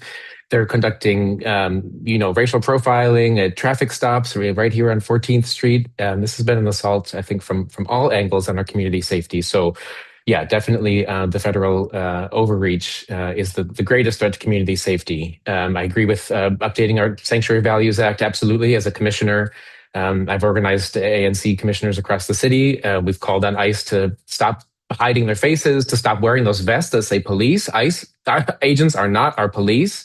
That should be illegal. It's misleading. And the lack of accountability when you don't know even which agency has grabbed somebody makes it very difficult for the families of the detained to go after, to find where their loved ones have been taken and seek justice. So, that layer certainly is on top priority right now. Thank you, Miguel. Heads up, everybody. Make sure not to use the Q&A section. Use our chat. That's the best way to get in contact with our candidates and us. Aparna, I'm going to pass it to you. Thank you. So, yes, I want to be clear that the biggest immediate public threat to public safety in Ward 1 is ICE. And it's the abductions that we see every day, but it is also the violence and the impunity that they're acting with.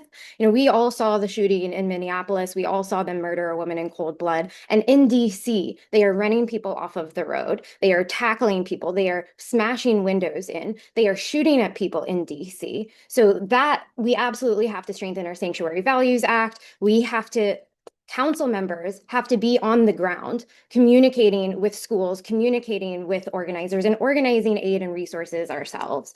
We also need to reform our 911 system. When somebody calls an ambulance, they're getting sent to the wrong address. They're taking forever to get there. If you have a medical emergency, if you have a heart attack, you cannot wait for that error to be fixed. You need an ambulance now. We also need to make sure that people have everything that they need to survive, that people have good housing, stable union jobs, that people aren't being priced out or aren't.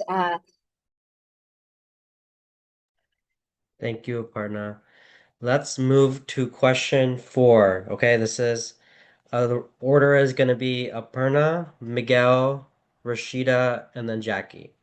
The question is, the 2026 DC budget eliminated or reduced health insurance coverage for 43,000 residents in both Medicaid and the Alliance. What would you do to ensure all DC residents have health coverage? What is needed to get there? Aparna, I will pass it to you. Thank you. Yeah, I think too often we see during these budget fights, especially when DC is in economic crisis, that too often we balance the budgets on working people, on the most vulnerable among us. These healthcare costs are part of what have made immigrants so vulnerable. People are not going to the doctor because they can't afford it. Even these medical clinics that serve Alliance patients are closing because of the fact that they don't have enough patients coming to them. Instead, we need to make sure that we ask the wealthy, or we ask big businesses, or we demand big businesses and the wealthy to pay more of their fair share so that we can continue to fund these vital programs. I would fight to restore the Healthcare Alliance, so then that way every single person has, which originally cut it, or the cuts would have cut it from 25,000 low-income people, predominantly immigrants. But we need to make sure that every single person has healthcare and has the service that they need, regardless of immigration status. And I would also make sure that we expand the DC Basic Health Plan and other low barrier coverage plans to include dental and behavioral health coverage, and make sure that nobody has to go bankrupt or be forced out of their home because of a medical emergency, and that nobody has to choose between medicine, food, childcare, or other basic necessities. Thank you, Aparna. Miguel, I'll pass it to you. Yeah, I couldn't agree more. Restoring Alliance is the right thing to do. Makes everybody healthier and safer. And there's sort of a death by a thousand paper cuts situation going on here, right? We're cutting a little bit here, cutting a little bit there, and we know it's shooting ourselves in the foot, right? We understand that spending $1 on insurance now is better than spending $5 on caring for people in emergency rooms later on when they don't have preventive health care.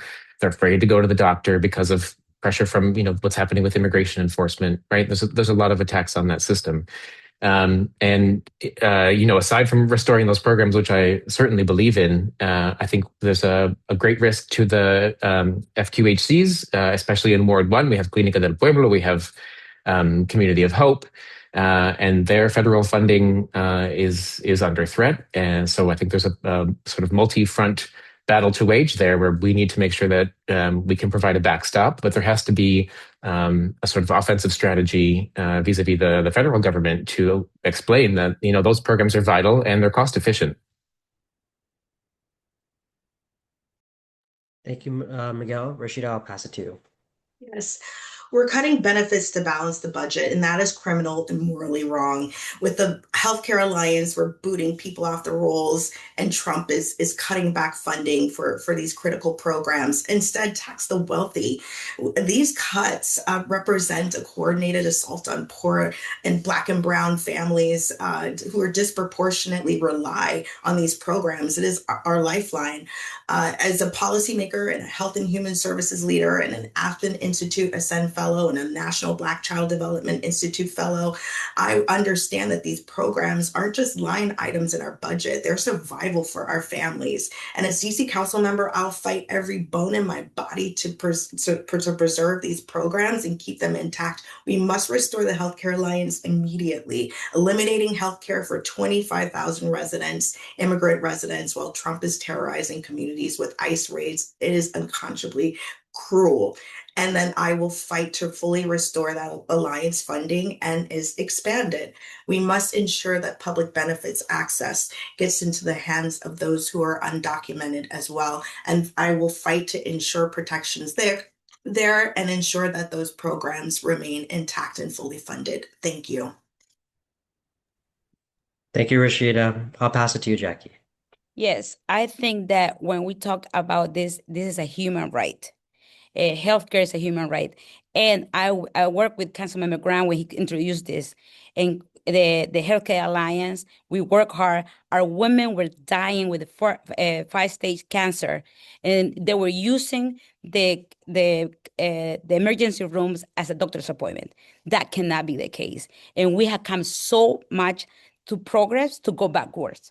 So I will, in my first 30 days as a councilwoman, I will restore it fully because it cannot be jeopardized. It's our livelihood. As an immigrant woman, I think and I know that this is the best investment, a return investment that we're going to have.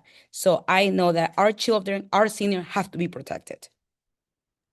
Thank you, Jackie. And before we go to our next question, I'm going to take a look at our chat here, and I see one question here. It's a yes or no question, so I'd ask if folks can do a thumbs up for yes, a thumbs down for no.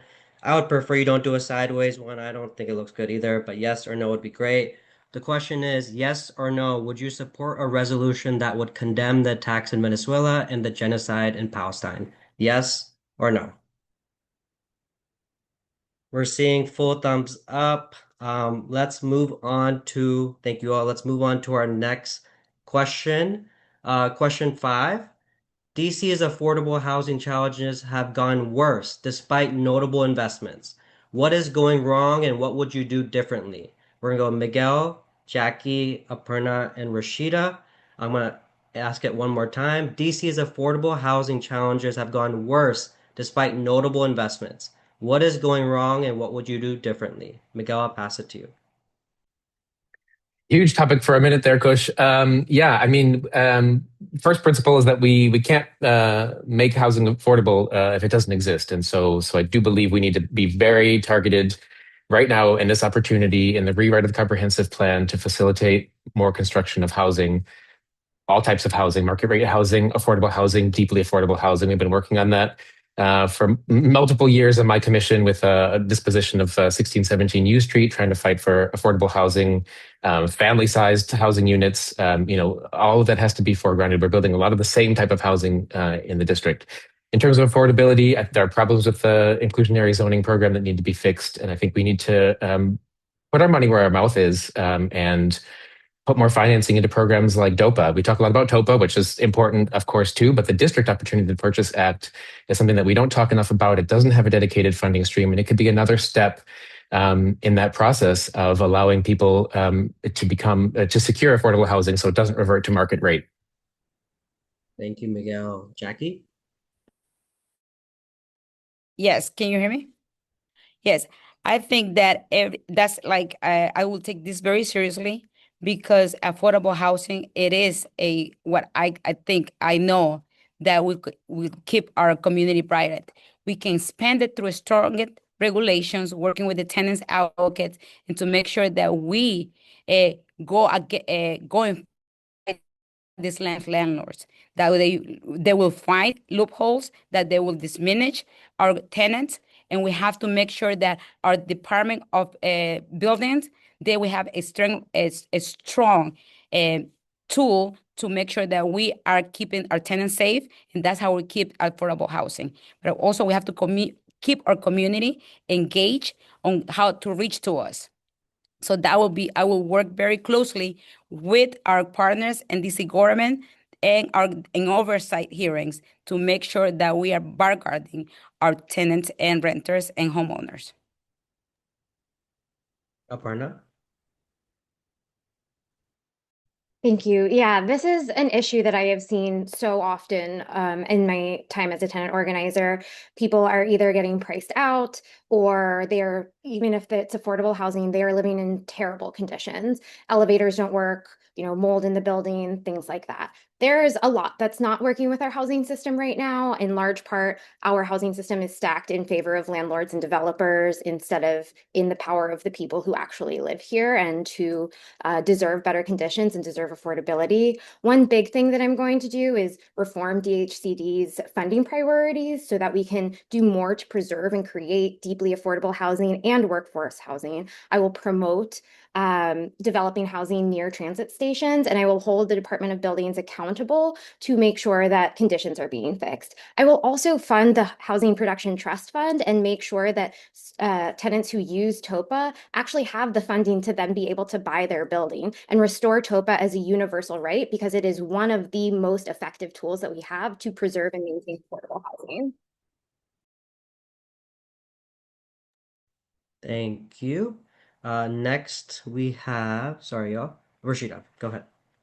Yes, thank you. So as council member, I'll fight to advance affordable housing and increase it in the ward and citywide, like I did with the 456 units, 60% affordable. And I'll engage community in comprehensive plan conversations, restore TOPA protections, like I did when I worked with the Kenyon Street Family Cooperative.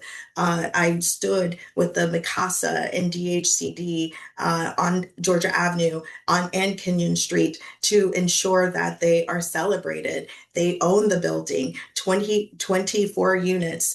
They also own the nail salon, and they use the rent money for the commercial space to be able to invest back into the building, the maintenance, and keep the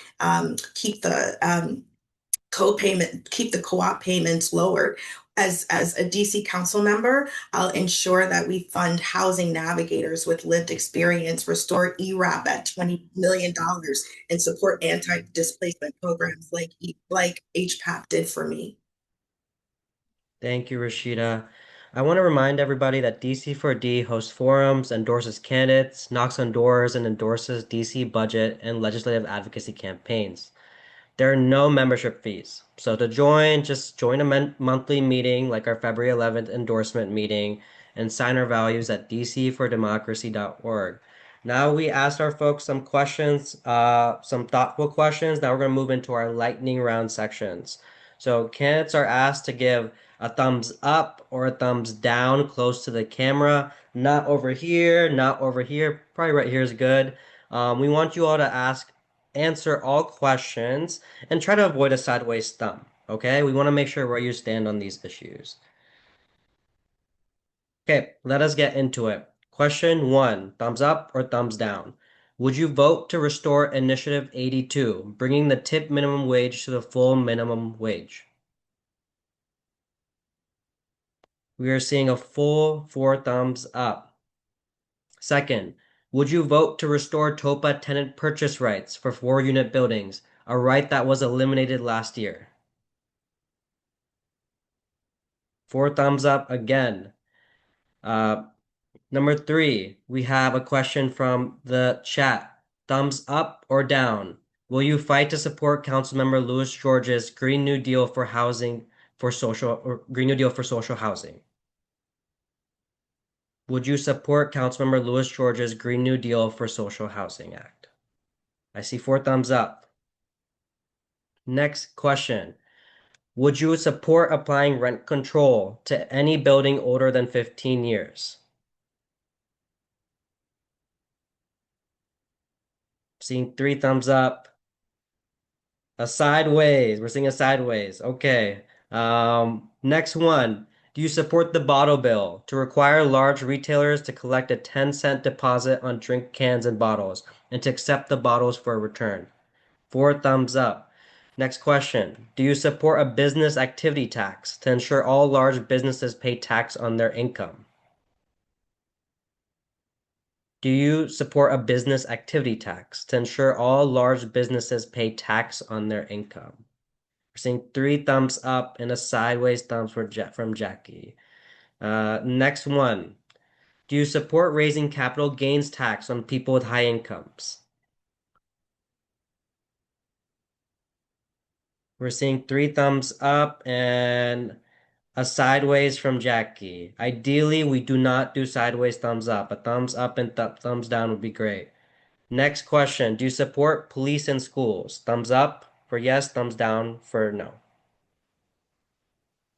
We're seeing 4 thumbs down. Next one. Do you support prohibiting fossil fuel appliances in new buildings? Thumbs up or thumbs down? 4 thumbs up. Next one. 3 left. Do you support ending solitary confinement at the DC jail? Thumbs up for yes, thumbs down for no. 4 thumbs up.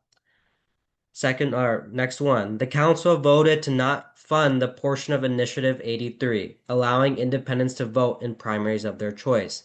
Do you support funding this portion of Initiative 83? Seeing thumbs up, 4 thumbs up again.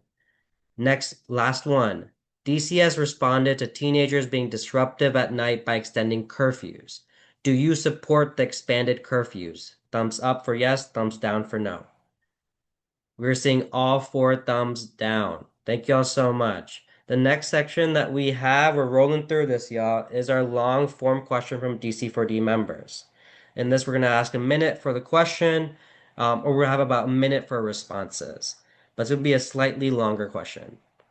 First question is, do you support building a protected bike lane on Park Road to create a safe east-west bike route through Columbia Heights, knowing that this would involve removing parking spaces?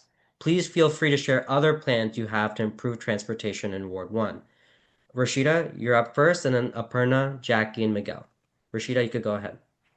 Yeah, the answer is yes. As a champion of the Kenyon Street bilateral bike lanes that traverse wards 1 and 5, I know that our residents need to be safe and protected. So that is why I worked with DDOT and the community to install protected bike lane units, not only on Kenyon Street, but also on Water Street, on Parks Place, and on Park Road. We need the same. We need to ensure that cyclists have a safe place to get in and around the city and to work.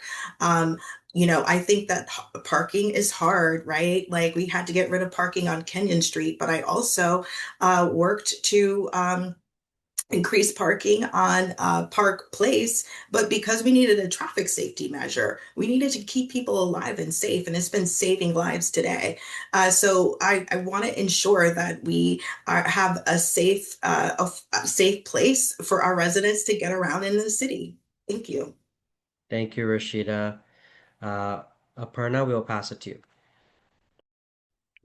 Yeah, thanks, Kush. I would definitely support building protected bike lanes there. I'm a very nervous biker myself. I specifically will not bike east to west in the ward because I'm not sure how to get there feeling safely myself on protected bike lanes. I will bike, on 14th Street, on 15th Street, but I sometimes will take the bus or just, find a longer route to go because I don't feel safe biking. So I definitely support putting protected bike lanes there, and especially Park Road is such a busy intersection in 14th Street in the Columbia Heights Plaza, and we have seen way too much traffic violence in DC. We have seen traffic deaths in DC nearly double since 2014, and any death is too many, but it is becoming worse and worse of an issue. I fully support trying to connect DC better, and by investing in public transit, in bike lanes, in pedestrian infrastructure, investing in paratransit, all of the things that we all need to be able to get across DC safely. This is a climate justice issue. This is a safety issue. This is a mobility issue. And thank you. Thank Hello. you, Aparna. Jackie, go ahead. Yes, I am. I don't know, but I have been traveling in Park Road, and that's the only main turf that is connecting the two sides of and I don't know if you have been there during rush hour. So either we close it and we be very drastic about it, because it's only one way line, and then there's a lot. I will work very intensively to do a study that makes sense because I am not gonna say here what it's gonna take, but because it's the line on Park Road and 16th Street and that Pine Street, it is a whole lot. I have been doing learning disability, and parents have been talking to me about it, the speeding, and so we just have to coexist. I believe in diversity in all. So I will make sure that I work with the ANCs, and as a councilwoman, I will be very hands-on to make sure that we are not gonna make a chaos during the. Thank you, Jackie. Your time ran out. I'm gonna pass it to Miguel. Now you just have me wondering if I'm going to have to bike up from Klingle on Park Road on a traditional bike. You're going to kill me. That's crazy. Um, an easy yes. I mean, I don't know that Park Roads, because I haven't seen plans about Park Road versus another east-west route, but it is so noticeable that we don't have a safe east-west bike lane. I think there are also like car traffic implications there. The way that we use Irving and Harvard and Columbia, like sort of as east-west freeways across the ward is kind of strange.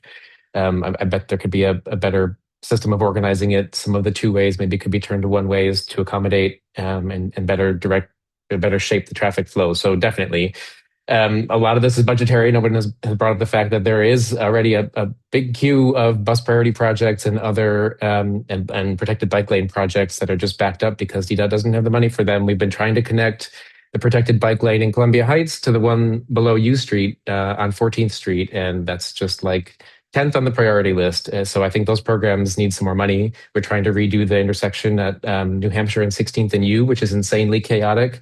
And everything is just kind of on ice pending budget. So I would certainly prioritize that for funding.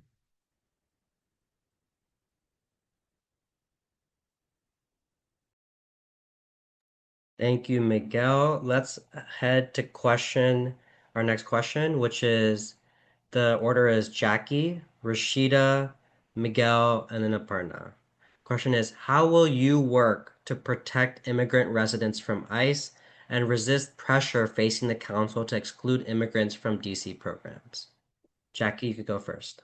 Yes, thank you. And I will say it again. That's why I quit my job because my father said to me, "What are you doing? You are one of the voices, and what are we doing?" So we have to make sure. I have been working with churches.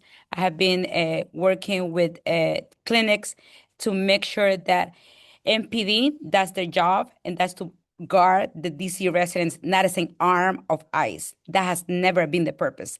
So I want to make sure that we have a strong oversight on that, and I will work to make sure that tirelessly, day and night, to that everybody in Washington D.C., especially for an immigrant background, you will know that you live here, that you're gonna be respected here, and that the police is gonna do the job to when somebody does a crime, people are gonna feel they're gonna feel with this trust that they can come in and report the crime. And if you're a witness for a crime, they will have that. We work so hard after the 91. Thank you, Jackie. You hit a minute. I'm gonna now pass it off to Rashida. Yes, as I mentioned, Ward 1, we have the highest concentration of immigrant residents. And I was there at Parkview Elementary School when we clapped our students back to school. And I saw the terror on our families' faces as they were walking their children into school. That is just heartbreaking. And as a Black woman, I know what's going on in our city. It is about racism. I said this before, I'll champion emergency legislation to close loopholes in our Sanctuary Values Act, and then I'll work to fund our legal clinics, especially in Ward 1, where we're seeing the most ICE raids, and I'll organize with the Free DC for everyone to know their rights. You know, Nicole Good, Keith Porter, they died at the hands of an unjust system without accountability or limits. And enough is enough. We need chief police to hold her accountable. And I will use my leadership as a sounding board to ensure. Thank you, Rashida. We had to mute you. I am going to now go to Miguel. This is a personal topic for a lot of us. I was raised by immigrants, so was up on the Jackie's. And I mean, this touches all of our communities, and it's fallen the heaviest on Ward 1. I think it's fair to say across the district. Um, we've been trying to organize as well as we can as commissioners, and been up on the Hill with Free DC and talking about the danger of, again, the anonymous ICE agents and the traffic stops and the lack of accountability and transparency. I think the DC Council has been a derelict in its duty. I think the refusal to hold hearings to understand exactly what MPD is doing, its internal guidance, has left a lot of people just feeling completely unsafe and insecure, not sure where to turn, afraid to call 911. We had an MPD officer yell at a crowd not to call 911, right? And we haven't heard anything about the disciplinary program going on there. The council has to be more proactive. They recently sent a letter to MPD with a bunch of questions, but that was 4 months later. So it's certainly about conducting much more rigorous oversight. Thank you, Miguel. Aparna, I'll pass it to you. Yeah, thank you. We have seen in Ward 1 community members go to incredible lengths to protect each other and to make sure people can get to school and work safely. And it shouldn't have to be on community members. It should be on our council and on our government to protect its residents. I support ending MPD collaboration with ICE and supporting actually the bill that Janice Lewis George introduced to close those loopholes in the Sanctuary Value Act and make sure that we are enforcing and strengthening our Sanctuary Values Act.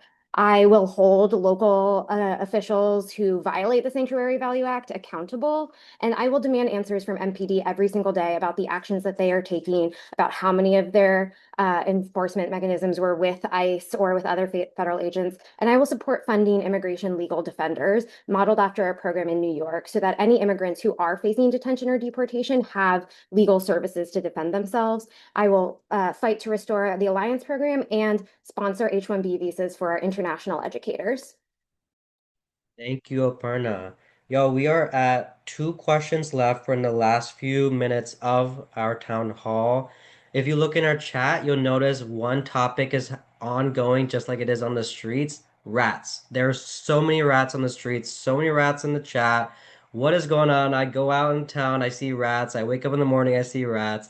What is happening, right? I want to ask you all, what would you all do about our rat problem? How would you address rats, trash, and making our streets literally cleaner? We're gonna go Rashida, Miguel, Jackie, and then Perna. Rashida, I'll pass it to you. Yes, I'm an ANC commissioner of 10 years, and I've worked with DOH, Gerald Brown and his staff to walk throughout my ANC to abate for rats in our communities, block by block. And I know that we have sanitation issues not only in our neighborhoods, but also along our commercial corridors. And that's why I commend our current Ward 1 council member who put clean teams out there and invested in them in those critical programs to ensure that we have litter that is being picked up throughout our ward and in front of our businesses. And as council member, I will ensure that those critical programs are continuing to be funded, Clean City to be funded, to ensure that we have the right materials out there to put it in the hands of residents who want to volunteer, who want to do neighborhood cleanups. I want to ensure that continues to. Thank you, Rashida. I think I had Miguel going next. Yes, and then Jackie and Aparna, right? Miguel, go ahead. We do cleanups all the time over here in the neighborhood in Malcolm X Park. I don't think there's any number of cleanups we can do that's going to control the rats. I do think we need to go after the source, which is food. I think that's the industry standard. We've got a composting pilot for single family homes, and we've got a composting bin pilot with a few locations in the ward, and that is not nearly enough. We need to expand those programs, make them permanent, make sure that big multi-unit buildings can participate. Composting, I think, with secure bins, of course, needs to be the norm around the city. I would also say the second half of this is enforcement. We have a lot of holes in enforcement in DC. That's true in a lot of aspects. The commissioner, my commissioner represents U Street. There's a lot of restaurants and bars there, and there's a lot of trash in the alleys. And I don't think we have the budget and the resources to go through alleys at night, nights and weekends, and understand where is food leaking out, which bins are not sufficient, which trash is not being picked up 3 times a week like it's supposed to. We have to get better at that. Thank you, Miguel. Jackie, I'll go to you. Yes, rats, everybody that I have been talking to for the past 3 months and have to change my literature about putting rats here, rats World War free. So if you know my slogan, it will be warrior for rats. How we're gonna get this done is gonna be a community effort. It's not gonna be about residential or businesses. It's gonna be all together. I have talked to neighbors that want to come in because they are not friendly to anybody. They're walking our dogs and they're like busting with our with rats that looks like cats now. So I'm gonna propose that to enforce what we have. We don't have to reinvent the wheel. And this is the disposal of trash by the task force and a working group to make sure that we have the agencies at the same time. I have been doing this for a little while, and I know that it can be done because if they don't have food, we won't have rats. But we also. You, Jackie. I'm gonna pass it off to Aparna. I am so glad you asked this question because it is probably the number one issue that I hear on the doors talking to voters. And I believe that we are the only campaign who has released a full rat form so far. But the rat crisis is huge. Ward 1 has the most frequent sightings of rat in DC, and DC's rat sightings are growing exponentially in comparison to other cities that have really plateaued. One big major component is cutting off rats' food sources. So that means more frequent public trash cans. That means having smart cans that are made of materials that rats can't chew through, that can compact trash so more trash can fit in it, and that have sensors so the Department of Public Works are notified when it's time to pick up the trash. It also means reinforcing our restaurant and residential trash. So those have materials that rats can't chew through. And as silly as it sounds, it means appointing a rat czar because right now our rat response is spread across different agencies, but having one central person who can coordinate across both those agencies and innovate creative solutions is really important. Thank you. Thank you, everybody. Miguel, Aparna, Rashida, Jackie, thank you all so much for coming here and speaking to our members. Members, thank you so much for coming here and listening. Just a reminder as we close out, I know that folks have more questions. The great thing is these candidates are out on the streets, so please go ahead and ask them those questions. And remember that DC for Democracy has not endorsed any of these four yet. We have an endorsement meeting on February 11th where anyone can attend and make a 1-minute testimony for their preferred candidate. You know that if we want the road that we dream of, it's not going to be given to us. We have to take it, right? And that means that we have to endorse a candidate. That means we have to knock on doors. That means we have to hold fundraisers, all the things, right? And what the first step of that is to come to this endorsement discussion on February 11th. So I want to thank everybody for being here. I'm going to pass it off to Ed to close this out. All right. I didn't really plan any closing remarks. This was really an amazing evening. and we packed in a lot from you candidates in 2 hours. Thank you all for being here. I think anybody who attended this forum understands that everyone who is running for delegate and for Ward 1 Council loves the city and cares deeply about it, has a deep passion, and even if they have different ideas, and that's what these forums are all about. So I really am inspired by what I heard tonight from our candidates.